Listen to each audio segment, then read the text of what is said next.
பல வருடங்களுக்கு முன்னாடி ஒரு சின்ன கிராமத்துல முருகன்னு ஒரு சாதாரண மனிதன் இருந்தான். படிப்பு அதிகம் இல்ல, ஆனா உழைப்புல எந்த குறையும் இல்ல. சூரியன் உதிக்கும் முன்னே எழுந்து வியர்வை சிந்தி வேலை செய்வான்.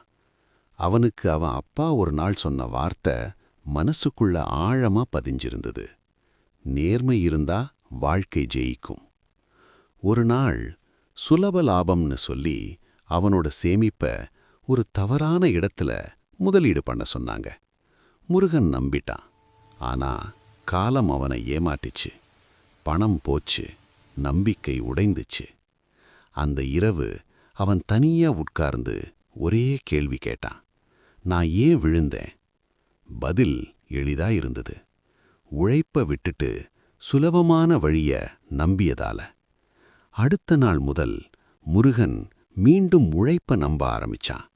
வரலாறு சொல்லும் பாடம் இதுதான். சுலபம் நம்பாத, உழைப்ப நம்பு. அதுதான் உண்மையான ஜெயம்.